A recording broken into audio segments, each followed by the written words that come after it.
com a gente nessas próximas quintas, convidar para que você traga os seus amigos também. Nós vamos começar uma série de estudos que tem por título Conectados. Eu tenho certeza que todo mundo aqui, por mais que às vezes tente, não consegue viver desconectado, não é verdade? Está todo mundo já escravizado pelos smartphones, pela internet. A gente não consegue mais viver direito sem isso. A gente vive um mundo de conexões. Essa conexão nem sempre a gente vê, ela é sem fio. A conexão a cabo hoje já está praticamente ultrapassada. Mas o nosso objetivo a partir dessa quinta-feira e nas próximas que virão não é falar nada a ver com internet, não é falar nada a ver com o WhatsApp, que foi bloqueado aí na semana, foi semana passada? E virou um caos, né? O pessoal estava quase voltando a fazer sinal de fumaça para conseguir se comunicar. Aí a gente viu tanto que a gente está dependente da tecnologia, né? Mas a partir dessa quinta-feira e das próximas, eu quero convidar você para que a gente reflita um pouquinho nas conexões essenciais da nossa vida. A gente vai perceber que para que a gente viva bem conectado, a gente precisa estar bem conectado com Deus e com o próximo. E a pergunta é, como é que isso é possível? Para isso, a gente precisa buscar a resposta nesse livro aqui, que é a Palavra de Deus. E ao longo das quintas-feiras a gente vai entender melhor como que algumas coisas elas funcionam no nosso relacionamento, na nossa conexão com Deus e com o semelhante. E para a gente começar o tema dessa noite, eu queria fazer uma pergunta. Como é que você conhece alguém? E aí? Eu gostaria de tentar responder isso. Relacionamento com a pessoa. Relacionamento, beleza. Como é que você sabe que você conhece alguém? Convivendo. Passando tempo junto. Na história do Pequeno Príncipe, quando a raposa tenta se aproximar do príncipe, e o príncipe pega e fala, olha, eu não posso dizer que você é meu amigo porque eu te conheço, a não ser que a gente vá conversando, se conhecendo, e aí vem a famosa frase, né? Que te tornas eternamente responsáveis por aquilo que cativas. E aí ele fala assim, tem que cativar. É uma tarefa fácil conhecer alguém? Cativar alguém ou ser cativado por essa pessoa? Para a gente de fato conhecer, a gente precisa se relacionar, precisa conversar, precisa bater papo, precisa conviver. Mas, quando você está nesse processo de conhecimento, quais são as primeiras coisas que você busca saber sobre a pessoa?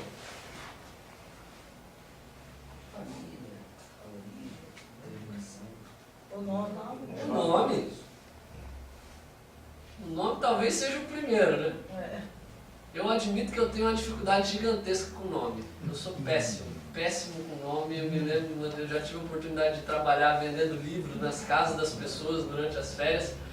E era uma tragédia, porque no treinamento as pessoas falavam assim, você tem que saber o nome, você tem que chamar o nome do cliente e tal. E aí eu pensava assim, cara, eu vou esquecer, eu esquecia mesmo. Até hoje. E tinha nome que eu tinha que anotar na mão. E quando a pessoa não estava, eu dava uma refrescada na memória para conseguir lembrar. Recentemente eu passei por uma situação ali na igreja de Copacabana que foi terrível. A mulher que eu ia batizar a moça e eu não consegui gravar o nome da pessoa. Eu errei o nome da mulher umas 50 vezes. Hoje eu lembro. Dizem que se você repetir a mesma coisa 17 vezes, você não esquece mais. Então, o nome daquela mulher, eu acho que eu já devo ter repetido mais de 17 vezes, agora eu sei. Mas até a hora do batismo eu estava trocando nome. Então, é complicado. Mas para a gente conhecer uma pessoa, primeiro a gente precisa dessas informações básicas. Do nome, de quem a pessoa é, do que ela faz, do que ela gosta, de quem ela é. E hoje eu quero convidar você a começar a conhecer Deus. A gente vive numa sociedade que tem muitas ideias e muitas visões a respeito de Deus. As pessoas imaginam Deus das mais variadas formas. E muitas pessoas têm grandes dificuldades até em aceitar ou entender e querer se relacionar com Deus, porque muitas vezes acham que essas informações elas não batem. Como é que Deus pode ser de um jeito e acontecer certas coisas de outro jeito completamente oposto? Quem é Deus? Você já parou para pensar nessa pergunta? Você já parou para buscar a resposta dessa pergunta? É verdade que a gente pode conhecer muitas pessoas por intermédio de outros. Eu posso conhecer muito sobre o Eliezer perguntando para a Lisete. Mas, logicamente, que eu vou ter mais informações se eu procurar quem? O próprio Eliezer. Para a gente ter mais informações sobre Deus, a melhor maneira que a gente tem para encontrar essas informações que a gente precisa tem a ver com a forma como Ele próprio se apresenta. Que isso tem a ver com o que a gente vai começar a ver semana que vem. Eu estou fazendo um merchan aqui. Mas hoje a gente vai tentar ver um pouquinho do que a Bíblia apresenta sobre Deus. Mas para isso eu quero fazer uma pergunta. Se alguém pedisse para você descrever Deus, como você descreveria? Maravilhoso. Maravilhoso, beleza. Começou bem filosófico, hein, Cristiano? De uma forma não, vocês estão muito profundos, tá doido? Eu quero uma coisa mais básica, mais elementar. Se alguém chegasse para você dissesse o seguinte, eu quero que você me diga como Deus é. Como é que você imagina Deus? Justo. Amor. Justo. Fisicamente e semelhante a mim. Fisicamente. Vocês já estão num alto nível, hein? Que isso? Eu admito que se alguém perguntasse isso para mim, eu ia tentar descrevê-lo da forma como eu imagino na minha cabeça. E eu admito que por muitos anos eu tinha uma imagem de Deus. De como Deus talvez fosse.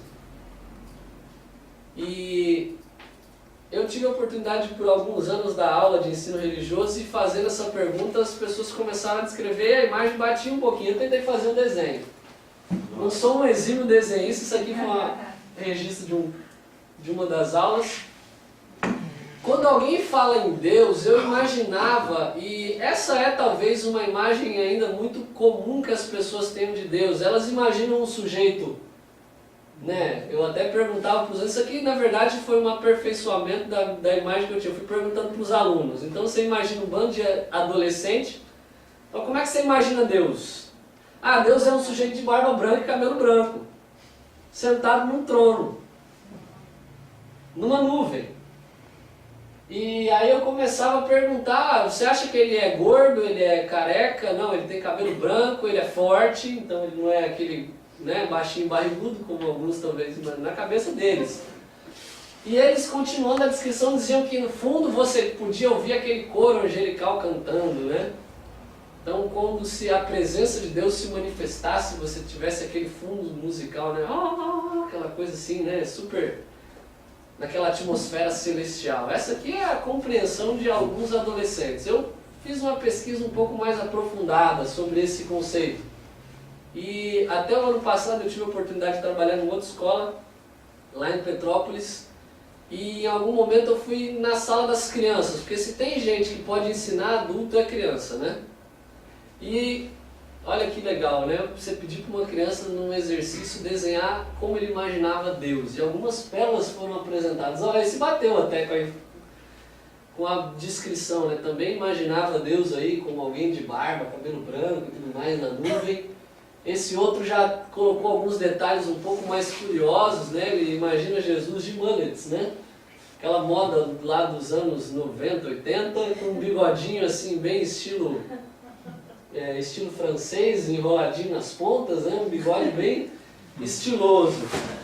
Outro já imaginava que Deus estava no céu, e lá no céu é quase que um zoológico, ambulante, né? Porque Deus ele está nas nuvens, mas você tem um monte de bicho junto com ele. Isso é interessante, me chamou bastante atenção isso aqui também.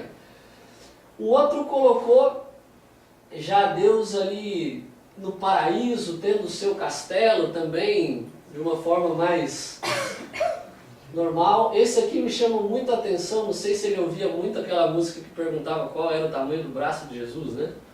Mas ele imagina Deus como alguém de braços enormes, capazes de abraçar todo mundo. Um conceito interessante. Então Jesus, é que não deu para ver muito bem aqui, mas na verdade isso não é o coração não, é o braço, tá? Na representatividade de uma criança, Deus é alguém que tem braços enormes, capazes de abraçar todo mundo. Muitas vezes a gente não pega a essência do que a criança está colocando, né? Mas eu admito que esse foi o melhor desenho que eu achei. Pastor, só tem rabisco aí. Eu não me lembro se o nome desse menino é Eduardo. Mas quando eu recebi o desenho dele, me intrigou. E aí eu fui perguntar para ele, porque me chamou a atenção. Todo mundo pintou e fez aquela coisa, aquelas obras de arte que a gente viu ali. E eu fui perguntar para esse menino por que esse era o desenho dele, por que ele imaginava Deus dessa forma. E ele falou assim, pastor, simples, a Bíblia não fala que Deus é espírito? Eu tentei desenhar um espírito. Eu falei, gente, dá um prêmio para esse menino, que coisa louca, né? Que quanta profundidade. De fato, talvez esse, por mais que tenha sido o desenho mais simplório, deve ter sido o que de fato se aproxima mais daquilo que a Bíblia fala sobre Deus. Eu quero convidar você a pegar a sua Bíblia junto comigo e a gente vai ler alguns textos nessa noite. O primeiro deles está no Evangelho de João. João capítulo 1, verso 18. Quem pode ler para a gente? Está na página 77 do Novo Testamento. Perguntaram-lhe, pois. Só um pouquinho, tem gente ainda procurando o texto, não tem problema, a gente vai ler todo mundo junto. 1:18? João 1:18. É o Evangelho de João. Isso, acho que ele estava em 1 João, né? Isso, volta um pouquinho lá no Evangelho de João, 75. página 77 do Novo Testamento. João capítulo 1, verso 18. Ninguém jamais viu a Deus. O Deus unigênito que está no seio do Pai é quem o revelou. Esse verso ele tem um monte de implicações teológicas, um monte mesmo. Mas o principal é que o que ele está dizendo é que muitas vezes essa imagem que a gente tem de Deus como um sujeito de cabelo e barba branca sentado num trono não necessariamente é de fato a aparência de Deus. É verdade, Paulo, mas a Bíblia não apresenta isso. A Bíblia usa uma visão do profeta Daniel, onde ele é apresentado dessa maneira. Mas a gente precisa lembrar que Daniel está tendo uma visão. Não necessariamente que ele estava vendo, até porque depois ele vê um animal também cheio de coisa, ele vê leão com asa, ele vê leopardo com a cabeça, então ali está num sentido simbólico. Não quer dizer que Deus é alguém desse jeito. A Bíblia diz para nós que ninguém viu a Deus, o Pai.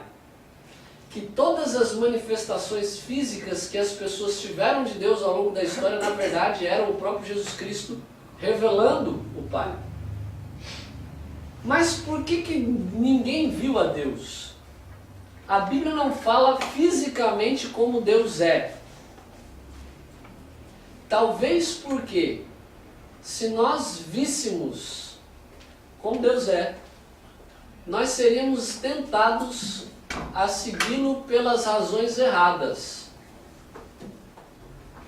Porque quando a gente vai à palavra de Deus, a gente percebe dentro do conceito bíblico que na cultura em que a Bíblia é escrita, Deus ele está mais preocupado em apresentar-se por meio de seu caráter do que por meio de sua aparência.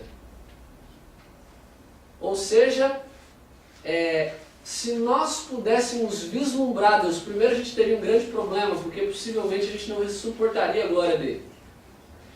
Segundo, vamos imaginar que a gente suportasse.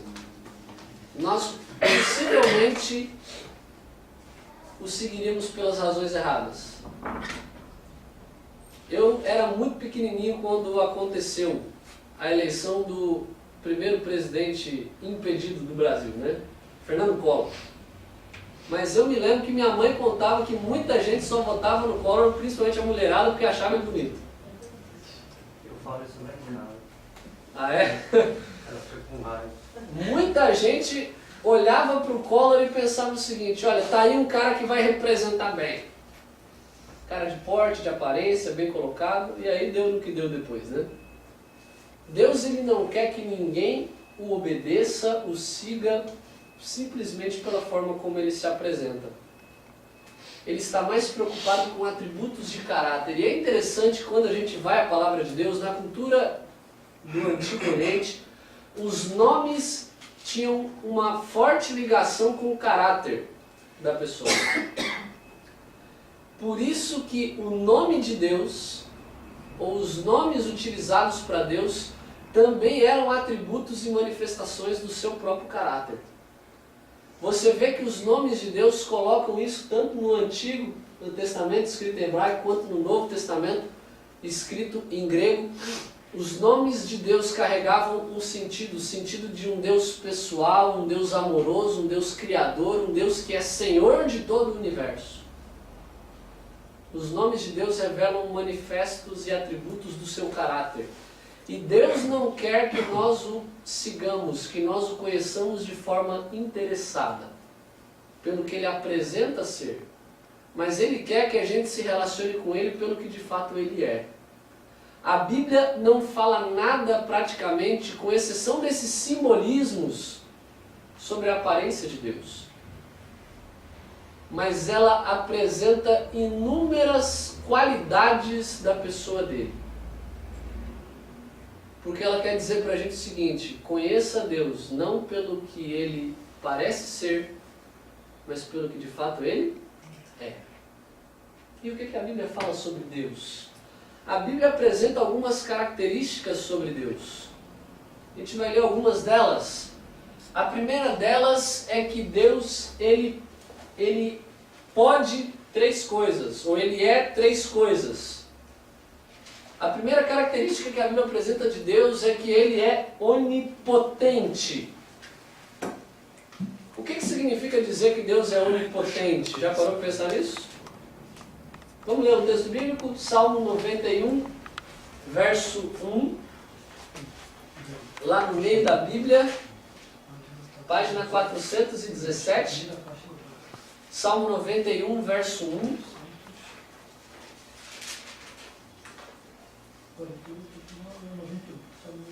Página 417. Quem pode ler para a gente? Estou achando aqui. Salmo 91, verso 1. Está achando ali ainda? Sem pressa.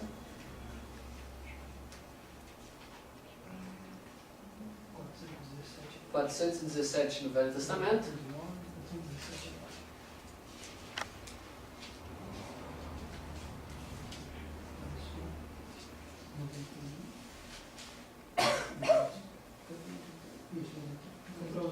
Pode ler então? O que habita no esconderijo do Altíssimo e descansa à sombra do Onipotente.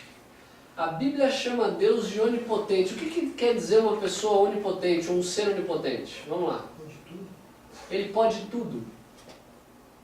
Mateus 19, verso 26, fala de que para os homens existem muitas coisas que são impossíveis, mas para Deus nada é impossível. Isso quer dizer que Deus, ele pode tudo. Ele tem poder e capacidade para fazer o que ele bem quiser. Mas, pastor, a Bíblia fala que tem uma coisa que Deus não pode fazer. Sabe o quê? Mentir. Quer dizer que Deus não tem capacidade intelectual para contar uma mentira, pastor? Tem. Melhor que qualquer um. Mas a Bíblia diz que Deus não pode mentir porque a mentira é algo oposto ao seu caráter. E por ele ser a essência da verdade, ele não pode mentir. Porque ele não entra em contradição com ele mesmo. A Bíblia diz que Deus ele pode qualquer coisa, Ele pode todas as coisas. Ele é onipotente. Ela também apresenta que Ele é onipresente. Vamos ler esse texto, está no Salmo 139, é um texto fantástico. O outro atributo dele também está apresentado no Salmo, que é a onisciência de Deus.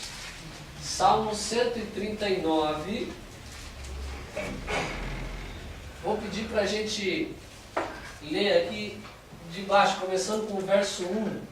Quem pode ler para a gente dos versos 1 a 4? 139, 1 a 4. Depois alguém lê para a gente do verso 7 ao 10. Senhor, tu me sondas e me conheces. Sabes quando me assento e quando me levanto. De longe penetras os meus pensamentos, esquadrinhas o meu olhar e o meu deitar. Conheces todos os meus caminhos. Ainda a palavra não me chegou a mim, e tu, Senhor, já a conheces. Outra pessoa lê para a gente agora do verso 7 ao verso 10. Para onde me irei do teu espírito, ou para onde fugirei da tua face? Se subir ao céu, lá tu estás. Se fizer no inferno minha cama, eis que tu ali estás também. Se tomar as asas da alma, se habitar nas extremidades do mar, até ali a tua mão me guiará e a tua destra me susterá. A Bíblia apresenta para a gente 3 características inconfundíveis de Deus que nenhum outro ser no universo tem. A primeira é de que Deus ele pode tudo. Nada é impossível para Ele. A segunda, de que Deus ele sabe de todas as coisas. Nada pega Deus despreparado ou desprevenido. O salmista fala que a palavra nem chegou na língua dele e Deus já sabe o que ele vai falar. Deus, e aqui é importante ressaltar um ponto da onisciência de Deus. Deus ele não apenas sabe aquilo que acontece ou que vai acontecer, ou aquilo que já aconteceu. A onisciência de Deus ela tem a ver com todas as possibilidades de acontecimento. E é exatamente por isso que Deus não interfere no nosso livre-arbítrio. Deus ele não apenas sabe qual é o nosso destino final, mas Ele sabe quais são as consequências de cada ato que a gente tomar. Então, por exemplo, se eu escolher aqui quais são os desmembramentos e as implicações desse ato, se eu escolhesse de outra forma, quais seriam as implicações e os desdobramentos daquela escolha. Deus ele sabe de tudo. E a Bíblia diz também que Deus ele está em todos os lugares. E aqui é importante a gente fazer uma pequena separação de conceitos. Existe uma diferença de você dizer que Deus é onipresente e Ele está em todos os lugares, de você trazer para um conceito muito popular hoje na filosofia oriental principalmente, de que tudo é Deus. O panteísmo, ou seja, é diferente de eu dizer que Deus está nessa sala assim como Ele está lá no Japão. Ele tem ciência de tudo que acontece. De eu dizer, por exemplo, que nessa cadeira tem Deus. Você percebe a diferença? O que o panteísmo ensina? De que Deus está em tudo. Então, por exemplo, Deus está nessa... Como é que é o nome disso? Isso aqui não é mesa, isso aqui é mesinha de centro, né? É. Deus está nessa mesinha de centro assim como Ele está no violão que o Isaac toca. Seja nos objetos animados e inanimados. Não é isso que a Bíblia apresenta pra gente. Pode falar. Mas é errado sentir Deus no mar, no sol, na natureza? Deus ele se revela, a gente vai ver isso melhor semana que vem. Deus ele se apresenta para nós por meio de sua criação. O que a Bíblia diz da onipresença de Deus é dizer que eu posso estar no mar, Deus vai estar comigo lá. Eu não consigo me esconder da presença dele. Não necessariamente que Deus está fisicamente no mar, no sentido de que o mar é Deus. Mas sentir a presença dele junto Mas à eu natureza posso é mais fácil, sentir a não? presença dele em meio à natureza? Sim, posso. Mas não quer dizer que a natureza é Deus. Não, tá. Sentir não é ser. Sentir não é ser. Eu Então, tenho por que sentir exemplo, a presença ela dele quando a gente está bem próximo. exato, eu posso sentir a presença de Deus em mim. A Bíblia fala que Deus habita em mim, mas isso não me torna Deus. Então essa é uma diferença de conceitos que a gente precisa talvez deixar um pouco clara. Deus está em todos os lugares, Deus está em qualquer lugar, Ele é onipresente, mas isso não quer dizer que aquilo onde Ele está se torna divino. A Bíblia apresenta também outras características, como por exemplo, ela apresenta qualidades de caráter de Deus. E aqui a gente começa a perceber que existe um contraste gigantesco entre nós e Deus. Porque a gente começa a ver pela Bíblia que Deus ele é eterno. Ele não tem princípio e nem fim. E eu já te dou um conselho, não fica pensando muito não, senão você vai ficar doido. Se você ficar pensando no que é não ter começo nem fim. A cabeça dá um nó. Por que a gente não compreende plenamente a eternidade? Porque nós somos seres finitos. Então a gente não consegue compreender plenamente uma coisa que não tem começo e fim. Uma coisa eu posso te dizer, você vai entender metade do que é isso na eternidade. Porque a Bíblia diz que quando Cristo voltar, a gente vai passar a eternidade com Ele. Aí você vai começar a entender o que é uma coisa que não tem final. Mas uma coisa que não tem começo ainda vai faltar talvez uma boa parte para a gente compreender. É perder o senso de tempo, né? Exatamente. Perde o senso de tempo. Aí você consegue entender talvez um pouco. Deus não está limitado ao tempo. Então, para você, uma vez alguém tentou colocar isso de uma forma um pouco mais filosófica. Imagina você esvaziar o oceano com um conta-gotas. Isso é apenas um segundo na eternidade. O tempo que você levaria para fazer tudo isso seria apenas um segundo na eternidade. Ou seja, a Bíblia fala para a gente que Deus ele é eterno. Ela também apresenta para a gente que Deus é santo. E isso o torna o seu caráter ainda mais puro, ainda mais nobre. Deus ele é santo. E a Bíblia também apresenta para a gente que Deus é justo. E agora a gente começa a ter um grande problema. Por quê? Deus é eterno, santo, justo. A Bíblia também apresenta para a gente que Ele é bom, que Ele é misericordioso, que Ele é compassivo e que nós somos exatamente o oposto disso. A Bíblia apresenta também que Deus ele é o nosso Criador. Vamos ler esse texto, Gênesis 1:1, o primeiro verso da Bíblia. Lá no comecinho de tudo, Gênesis capítulo 1, verso 1. A Bíblia, ela nos diz o quê? Que no princípio criou Deus os céus e a terra. Então a Bíblia fala pra gente que Deus ele é onipotente, onipresente, onisciente, que Ele é eterno, que Ele é santo, que Ele é justo, mas que Ele também é o nosso Criador. De que nós não estamos aqui por acaso. De que nós somos o resultado de um planejamento precisamente calculado das mãos do nosso Deus Criador. Mas é interessante que a Bíblia não apenas apresenta Deus como Criador. Existe uma corrente que defende que o chamado deísmo, de que Deus ele é o Criador, mas Ele não é um Criador pessoal. É como se Ele tivesse dado a partida e deixado, colocado a marcha e soltado o carro ladeira abaixo e as coisas vão acontecendo sem a sua preocupação.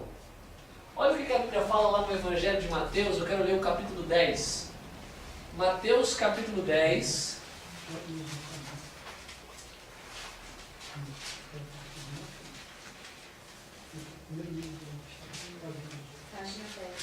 Página, o verso vai estar na página 10 do Novo Testamento.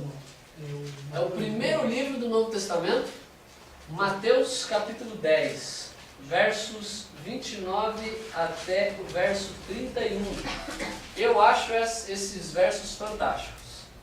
Eles mostram pra gente algo fantástico a respeito do caráter de Deus e de um desses atributos de Deus.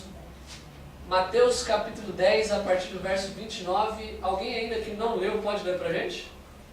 Não se vendem 2 pardais por um masse, e nenhum deles cairá em terra sem o consentimento de vosso Pai. E, quanto a vós outros, até os cabelos todos da cabeça estão contados.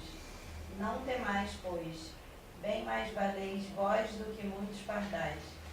Olha que fantástico, a Bíblia não apresenta Deus como então nunca mais sair de perto de ti. Amém. Que como um filho possamos ter alegria na tua presença, na tua companhia, passando tempo contigo. E que possamos a cada dia te conhecer melhor. É o que nós te pedimos nessa noite, no nome do seu Filho amado Jesus. Amém. Amém.